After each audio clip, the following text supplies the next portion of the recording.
오늘 알려드릴 부업은 요즘 대학생들이 자취방에서 하는 부업으로 유명해졌고요. 다수했는데도 원하는 대학이 안 돼서 자퇴한 제 친구가 취직 대신에 선택한 부업입니다. 내 회사가 주 4회 출근이라 조금이라도 재택근무가 가능한 분이라면 충분히 투잡도 가능하시고요.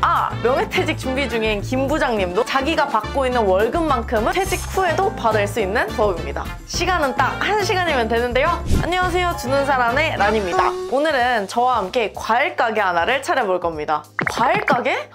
과일도 사와야 되고 심지어 과일 가게 자리도 알아봐야 되는데 나 돈 없어 하실 수 있는데요.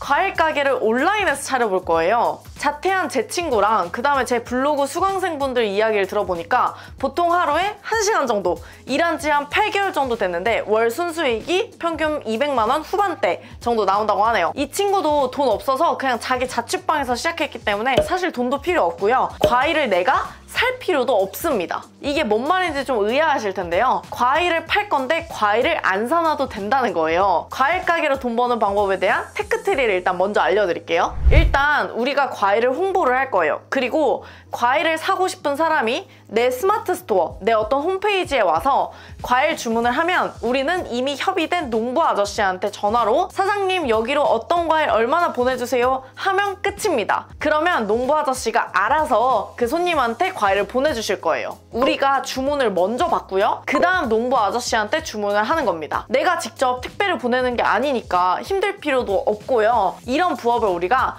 과일 위탁 판매라고 합니다. 우리는 그냥 주문만 받고 주문받은 내역을 농부님한테 전달을 해주기만 하면 끝입니다. 이거 솔직히 몇 번만 해보면 1시간도 안 걸려요. 자, 여기까지 이해가 되셨으면 이렇게 만들기 위해서 필요한 게 있습니다. 제가 지금까지 말씀드린 것 중에서만 생각해보면 필요한 건 총 3가지인데요. 첫 번째, 고객이 와서 결제해서 내 과일을 살 스마트 스토어가 필요합니다. 그다음 두 번째는 농부 아저씨와 가격 협의를 해놔야겠죠? 세 번째, 내 스마트 스토어를 홍보를 해야지 당연히 손님들이 내 거 과일을 사잖아요. 그래서 이 3단계가 필요합니다. 먼저 주의할 점은 아무 과일이나 팔면 안 됩니다. 한 달에 우리는 과일을 딱 2종류씩만 팔 거거든요. 아무거나 막 등록하면 잘 팔리지도 않는 데다가 올리는 시간만 더 들어요. 그리고 여러 종류 과일을 팔면 일단 문제가 뭐냐면 대부분 농부 아저씨들마다 여러 종류의 과일을 같이 재배하는 게 아니라 보통 한 곳당 하나에서 진짜 많아도 2개 이상의 과일을 할 수가 없습니다.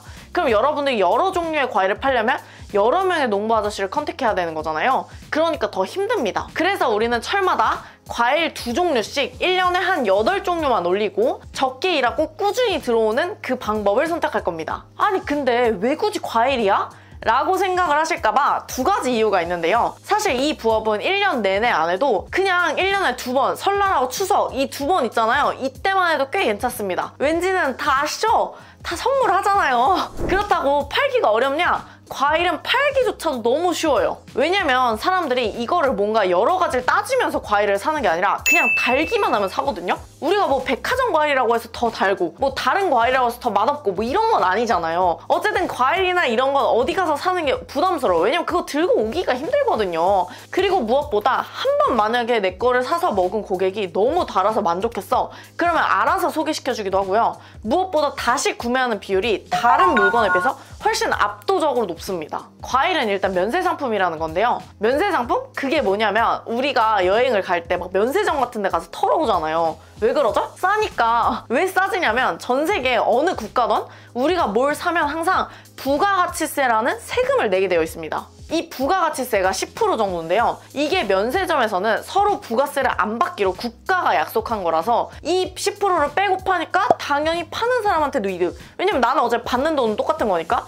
근데 사는 사람은 더 싸게 살 수 있으니까 서로 이득인 거죠. 근데 과일이 그렇다는 겁니다. 예를 들면은 내가 카페를 운영해서 커피를 뭐 예를 들면 5,000원에 팔았다고 해볼게요. 그럼 손님은 나한테 5,000원을 내지만 사실 나는 그 중에 10%는 부가세고 실제로는 4,545원만 번 거랑 똑같습니다. 나머지 금액인 400 얼마 정도는 이 손님이 원래는 국가한테 내는 건데 그걸 내가 대신 미리 받은 거고 나중에 국가한테 돌려줘야 되는 부가세 세금이거든요. 저도 한창 이자카야 막 5개 지정하고 막 이럴 때 부가세 진짜 오지랖이 나가지고 과일 같은 농산물, 고기 같은 축산물, 뭐 오징어, 고등어 같은 수산물 이런 거는 자연에서 우리가 그대로 받은 거잖아요. 자연의 선물이라서 부가세를 내진 않습니다. 이렇게 말씀드리면 아니 근데 사람들은 내 과일을 왜 사죠? 그냥 마트 가서 사면 되는데?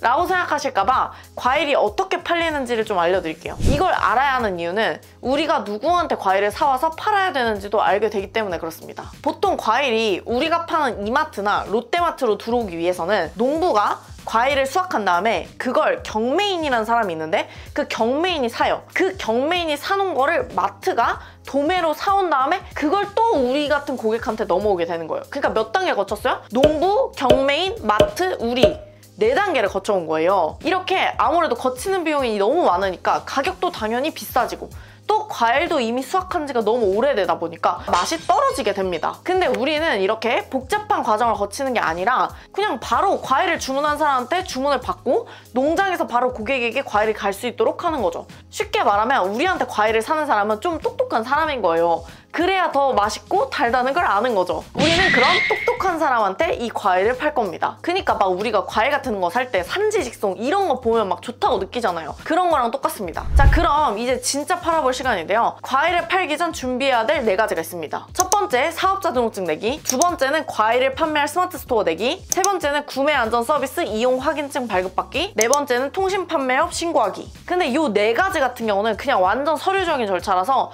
너무 복잡해서 그냥 카페에다가 내용을 정리를 해놓겠습니다. 자, 이제 과일을 왜 팔아야 되는지를 다 아셨으면은 이걸 어떻게 팔아야 되는지, 이걸 돈을 어떻게 버는지에 대해서 하나하나 다 알려드릴게요. 우리가 방금 앞에 4가지 이런 사업자에 관련된 내용이 끝났으면 그 뒤로부터 이제 본격적으로 손님한테 이 과일을 팔기 위해서 세팅을 해놔야겠죠. 총 우리는 4단계를 거쳐서 팔 건데요. 첫 번째는 농장을 찾고 언제 만날지를 정합니다. 두 번째는 농부님을 만나서 얼마에 살지 가격을 정할 거예요. 세 번째는 상세 페이지를 만든 다음에 업로드를 할 거고요. 그다음 4번째는 마케팅을 할 겁니다. 이것만 들어서는 진짜 할 것도 너무 많고 너무 힘들어 보이는데요. 이게 세팅하는 시간만 오래 걸리지 그 뒤로부터는 진짜 쉽거든요. 1단계, 농장 찾고 언제 만날지 정하기. 일단 우리가 팔 과일을 구해와야 되잖아요. 제가 과일 구하는 곳 6가지 방법을 다 알려드릴 건데 이 중에서 그냥 편하고 빠른 방법을 선택하시면 됩니다. 아, 근데 이렇게 말씀드리면 분명히 아니 무슨 과일을 팔아야 되지? 하시는 분이 있으실 거예요. 과일에도 제철 리스트가 있어요. 이거는 검색해보셔도 나오고 일단 카페에도 같이 정리를 해두겠습니다. 자, 그러면은 우리가 이제 농부분들을 찾으러 가볼 건데요. 6가지 방법 중에 첫 번째 방법은 농락 카페라는 데를 가볼 겁니다. 이 농락 카페가 뭐냐면 네이버 카페인데요. 우리나라 농수산물 파는 분들이 다 모여있는 카페예요. 아마 과일 판매하시는 분이라면 다 아실 텐데요. 농락 카페가 가장 편한 이유는 일단 농부들이 다 모여있고요. 그리고 무엇보다 여기에 올라와 있는 농장들은 다 택배가 가능한 곳이라서 위탁이 다 모두 가능합니다. 그리고 후기를 미리 볼 수 있으니까 아, 여기가 진짜 맛있는지 맛없는지를 미리 알 수 있겠죠? 일단 농락 카페에 가입을 해주시고요. 검색창에 판매하고 싶은 과일을 검색하면 끝입니다. 저는 사과를 좋아하니까 그냥 사과라고 한번 검색을 해볼게요. 사과라고 검색을 하니까 이렇게 사과를 파는 농장들이 엄청 많이 나오는데요. 여기서 아무 글이나 클릭하는 게 아니고 작성자 아이디에 D코드라는 게 들어가 있는 농장에만 전화를 해야 됩니다. 왜냐면 이 D코드는 통신 판매업을 이미 신고한 농부님인데요. 이렇게 돼야지만 이 농부님 전용으로 택배 거래가 가능하기 때문입니다. 이렇게 농부분들이 올리신 글을 보고 내가 이거 진짜 팔아봐야겠다 하는 글들을 누르면 농부님 번호가 다 적혀 있는데요. 이 번호로 전화를 걸면 끝입니다. 아주 간단하죠? 여기서 근데 아니 이거 다른 유튜버들이 농락 카페에서 전화 걸어도 소싱 안 된대. 혹시나 들어보셨던 분이 있을 수 있을 것 같아서 제가 말씀을 드리자면은 농부님들이 듣지도 않고 전화를 끊어버린다. 뭐 아니면은 하는 사람이 너무 많아서 이제 협의를 안 해준다. 이렇게 얘기하시는 분들이 종종 있는데요. 당연히 그냥 전화를 거니까 안 되는 거예요. 그러니까 이것도 좀 센스 있게 검색을 하셔야 되는데요. 카페에 검색을 했을 때 최근 게시된 글 순서대로 보거든요. 근데 이러면 안 돼요. 이렇게 최근에 글 올린 분들한테 전화를 걸면 당연히 소싱이 쉽지가 않죠. 왜냐면은 이미 전화 건 사람이 많았을 거 아니에요. 그래서 제가 좀 더 간단한 팁을 드리자면 전화를 돌리는 시점 기준으로 아직 수확 전인 농장에다 연락을 해야 됩니다. 예를 들면 지금 제가 촬영일 기준 3월인데 앞으로 판매하게 될 4월, 5월 제철 과일이 딸기가 있거든요. 그러면 당연히 최근 글을 올린 농부가 아니라 앞으로 재배할 과일들 있죠. 여기에 글을 올린 농부님 글이나 판매글 자체를 2, 3개월 전에 올리신 농부분들 있잖아요. 그분들한테 컨택하는 게 좋습니다. 또 여기서 주의할 게 농장 번호로 문자를 보내면 농부님들이 당연히 안 받아요. 제가 지인분 중에서 샤인머스켓 그 농장 운영하시는 분이 있어가지고 물어봤더니 진짜 1년 내내 너무 바빠요. 그렇기 때문에 이게 진짜 문자 보거나 이런 거 거의 못 봐요. 절대 답장 안 온다고 생각하시고 문자하지 마시고 전화를 하셔야 됩니다. 근데 만약에 진짜 뭐라고 전화해야 할지 모르겠어요 하시는 분들이 계실까봐 제가 멘트도 알려드리자면은, 근데 여기서 다 다루면 이것도 진짜 너무 많이 찍어야 되거든요. 이게 어쩔 수 없이 이것도 카페에다가 좀 더 정리를 해놓겠습니다. 두 번째, 카카오톡 오픈 채팅방. 나는 직장인이고 주말에 일도 해야 돼서 뭐 농장 방문 뭐 이런 것도 못해! 이러는 분들은 어떻게 하냐면 그 방법이 바로 카카오톡 오픈 채팅방입니다. 카카오톡 오픈 채팅 검색에다가 과일 위탁 아니면 땡땡 농원 아니면 과일 위탁 공급 이런 식으로 검색을 해보면요, 위탁 공급 오픈 채팅방이 진짜 쫘르륵 나오거든요. 그냥 여기에다 연락하셔도 됩니다. 애초에 이런 분들 같은 경우는 이미 내가 위탁 공급을 하고 싶다고 말을 한 거니까 당연히 협의가 쉽겠죠. 여기서 전화 없이 공급하기 위해서는 이 농부분한테 사업자 등록증 그리고 어떤 과일을 어떻게 판매하고 싶은지를 정리해서 좀 보내셔야 돼요. 이렇게 보내면 농부분들이 농장 사진, 포장 사진, 과일 당도 체크하는 사진, 그 다음에 과일 따는 사진 뭐 이런 것들을 다 그냥 뭐 보고 지나치지 마시고요. 이걸 다 모아서 나중에 상세 페이지로 만들어야 됩니다. 그러니까 모아 놓으셔야 돼요. 이러면 직접 방문하지 않고도 상세 페이지도 쓸 사진도 있고 굳이 힘들게 뭐 가격 협상 이런 거 안 해도 되겠죠? 근데 물론 이렇게 하게 되면 좀 더 비싸게 받으실 순 있습니다. 세 번째는 이제 과일 박스입니다. 우리 마트에 가면은 흔하게 보이는 과일 코너 같은 게 있을 거예요. 이 과일 박스 같은 데 보시면은 생산자 정보하고 연락처가 다 써져 있습니다. 한 번도 보신 적 없죠? 우리는 요 연락처에 전화를 해서 소싱을 하면 됩니다. 아주 간단하죠? 네 번째는 네이버 지도 검색해보는 건데요. 네이버 지도에서 땡땡 농원 아니면 땡땡 농장 이런 식으로 검색해보면 됩니다. 그럼 요런 데를 눌러보면 농부분들의 연락처가 보이는 것도 있고요. 아니면 가격표가 있어가지고 전화하기 전에 대략적인 가격도 알 수가 있습니다. 다섯 번째는 이제 블로그에다가 검색을 해보는 거예요. 블로그에 과일을 판매하시거나 아니면 농사 일지 같은 걸 작성하는 분들이 있거든요. 우리는 이런 분들하고 협의를 할 거예요. 아까 지도에 치듯이 과일 이름 플러스 농장 아니면 과일 이름 플러스 수확 이런 식으로 치시면 되고요. 이거는 아까 농락 카페와는 반대로 최신에 올리신 분들 위주로 연락하시는 게 좋습니다. 이렇게 검색을 한 후에 네이버 블로그에 들어가 보시면 다 농부분의 전화번호가 다 있거든요. 그래서 이 번호로 전화를 걸어주시면 됩니다. 마지막으로 여섯 번째, 인스타그램인데요. 이 방법은 진짜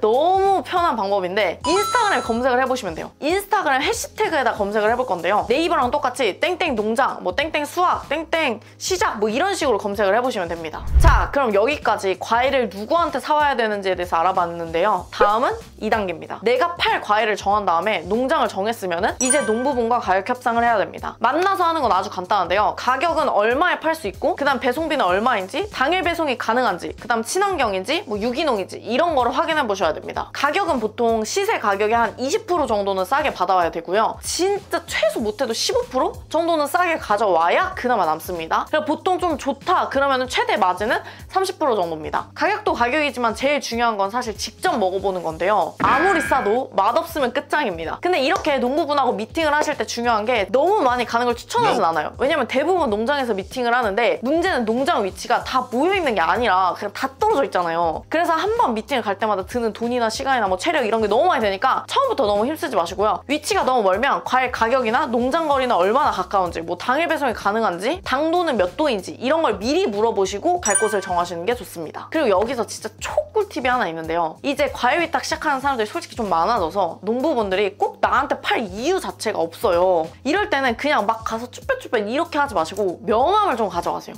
여러분이 반대로 생각해보면 여러분들이 만약에 농부분이에요. 그러면 당연히 명함이 있는 사람과 없는 사람이 좀 다르겠죠. 물론 가서 막 명함을 주고 나서도 어버버거리면 바로 빠이! 그냥 가서 당당하게 뭐 땡땡 과일을 운영하고 있는 뭐 김아무개입니다. 뭐 이렇게라도 자신있게 명함을 주시고 가격 협상하시면 되고요. 이런 진짜 조그만한 차이가 솔직히 맡기냐 안 맡기냐를 되게 크게 결정을 하거든요.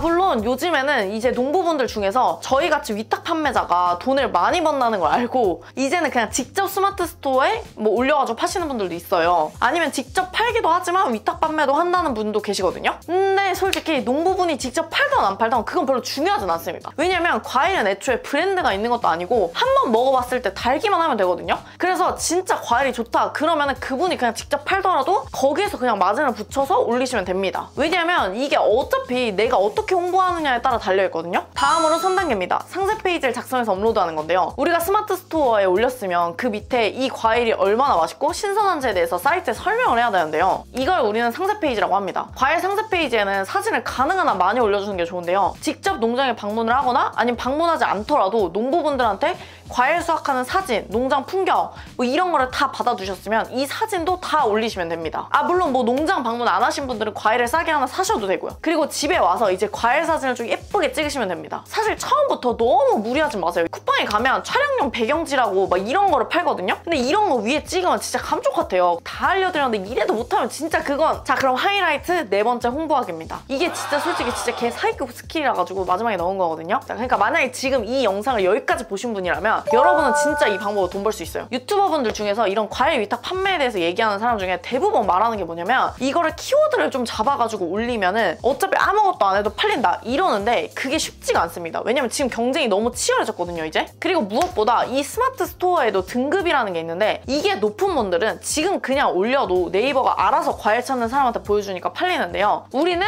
바로 만들자마자는 아주 당연히 낮은 등급일 거 아니에요. 그러니까 그냥 올려가지고는 당연히 안 팔려요. 물론 키워드도 당연히 잡아야 되죠. 키워드 잡는 법은 제가 블로그 영상에 있으니까 그거 참고해주세요. 자, 그러면 이 과일 위탁 판매 스마트 스토어를 홍보하는 방법에는 두 가지가 있는데요. 첫 번째는 지역 맘카페를 활용하는 겁니다. 저는 이 맘카페를 할 줄 아는 사람과 못하는 사람은 진짜 최소 3배 이상은 버는 것에서 차이가 있을 수밖에 없다 생각해요. 이게 한 지역의 엄마들이 모이는 순간 군중 심리가 있기 때문에 구매할 확률이 무조건 높아질 수밖에 없고요. 무엇보다 엄마들이 그런 생활정보 이런 거를 진짜 엄청 보거든요. 제가 알려드린 웬만한 부업 솔직히 맘카페 하면 다 끝나긴 하거든요. 저도 서울에 있는 맘카페 진짜 다 가입되어 있습니다. 근데 그렇다고 해서 여러분들 조심하셔야 될 게 이게 종종 크몽이나 이런 데 가면은 맘카페 대신 홍보해주겠다 이런 것들이 있어요. 근데 이런 거 절대 하시면 안 됩니다. 왜냐면 맘카페에서 잘 팔리는 이유는 다 입소문 때문이에요. 근데 대부분 이런 막 카페 바이럴 마케팅 해주겠다는 크몽에 있는 이런 분들은 그냥 자기네들이 거기서 진짜 활동을 하는 게 아니라 내가 원하는 그 광고 하나 해주고 끝! 근데 이렇게 막 다 침투해가지고 완전 스팸적인 느낌이 나면 그냥 이미지가 다 망가져버려서 내가 실제로 한다고 하더라도 절대 안 팔립니다. 일단 처음 하시는 분들을 위해서 맘카페를 어떻게 활용하는지를 간단하게 말씀드리자면 지역 맘카페 중에서는 돈을 받고 홍보하게 해주는 것도 있고 돈을 줘도 홍보를 안 되는 곳이 있어요. 등등 뭐 여러 가지 규칙이 너무 많기 때문에 뭐 일괄적으로 말씀드리긴 좀 어렵긴 하지만 만약에 맘카페가 진짜 활성화가 되어 있고 너무 잘 되어 있는 것 같다? 그러면 돈을 주고라도 홍보하는 게 무조건 낫습니다. 이게 한 번만 올라가면 어차피 근처 엄마들이 일단 한 번만 보면 생각나서 구매하게 되어 있거든요. 근데 만약 돈을 주고도 못하는 맘카페들 있어요? 그럼 그런 데 같은 경우는 그냥 가입을 해서 진짜 개 열심히 활동을 하세요. 활동을 할 때 중요한 거는 나는 과일 장사하는 사람이라는 걸 아주 은연한 중에 흘리면 됩니다. 예를 들면 뭐냐면 과일 장사하는 사람이 알려주는 임금마트에서 과일 가장 싸게 사는 방법 뭐 이런 거를 글을 좀 쓰는 겁니다. 물론 이런 글도 뭐 그냥 이런 글만 쓰면은 당연히 강퇴당해요. 그러니까 댓글이나 그냥 일반 활동들 있죠. 뭐 저녁에 뭐 먹었어요, 저 어디 살아요, 뭐 이런 거 있잖아요. 그런 것들도 하면서 해야지만 글 삭제가 안 됩니다. 그러니까 그거는 카페마다 회칙을 좀 잘 참고해주세요. 이렇게 글 몇 개만 써도 어느 정도 여러분들이 활동이 되어 있었으면 문의가 무조건 옵니다. 일단 오늘은 여기까지만이라도 하세요. 그 다음에 두 번째는 아파트 게시판 광고를 하는데요. 왜냐면 아파트 사는 분이라면 이렇게 아파트 엘리베이터나 아니면 1층 복도 같은 데 게시판이 있는데요. 여기에 돈을 주면 광고를 할 수가 있습니다. 여기에 과일 판매에 대한 전단지를 만들어서 올릴 거예요. 이거 보통 관리사무소에서 돈 받고 해주거든요. 제가 말한 전단지는 꼭 전단지 종이 막 이런 데로 인쇄할 필요 없고요. 그냥 A4 용지 하셔도 됩니다. 근데 이 전단지를 좀 잘 만드셔야 돼요. 그러니까 전단지를 네이버에 치면은 막 이런 식으로 나오거든요. 이렇게 너무 뻔하게 만드니까 연락이 안 오는 겁니다. 저 같으면 최소한 뭐 이런 식으로 직접 수확하는 분들의 사진 이런 거 받아가지고 이런 거 올린다거나 아니면 스마트 스토어에 있는 후기 같은 거 있죠. 이런 거를 캡처해서 올린다거나 뭐 아니면 최소한 인근 아파트 주민이 산지 직송해서 파는 천혜향 010 어쩌고 이렇게라도 해놓을 것 같거든요. 그러니까 최소한 이런 생각을 좀 하고 전단지를 만들어서 올려야 팔린다는 겁니다. 이렇게 안 했기 때문에 안 팔린 거예요. 자, 오늘은 좀 영상이 길어졌는데요. 하루에 1시간이면 할 수 있는 과일 위탁 판매에 대해서 알아봤습니다. 뭐 과일 위탁이 뭐 이미 레드오션이니 하시는데 사실은 아직도 블루오션이에요. 왜냐? 마케팅만 다르게 하면 되는 거거든요. 일단 여기서 아마 이 영상을 다 보셨어도 농부분한테 전화하기 좀 그런데? 이거 막상 농장 알아보려니까 좀 그런데? 뭐 전화 일일이 협의 다 해서도 막상 농장 방문하기 그런데? 이 별의별 이게 지금 보시면 세팅하는데 좀 어렵다 보니까 이 세팅하는 단계에서 이미 사람들이 많이 걸러집니다. 이 사업의 가장 큰 장점이자 단점은 이런 세팅 단계가 많이 필요하다는 겁니다. 이렇게 많이 필요하기 때문에 아무나 할 수 없고요. 근데 대신에 이렇게 한 사람들은 돈을 벌 수밖에 없습니다. 그리고 만약 이렇게 해가지고 진짜 이제 좀 팔린다 하면은 농부분께 부탁해서 한 박스 이렇게 주문 들어올 때마다 하는 게 아니고요. 아예 더 싸게 몇 박스씩 그냥 사두고 나서 그 다음에 팔면은 당연히 더 마진이 높겠죠. 거기서 더 성과를 내려면 아예 과일 농사를 지으러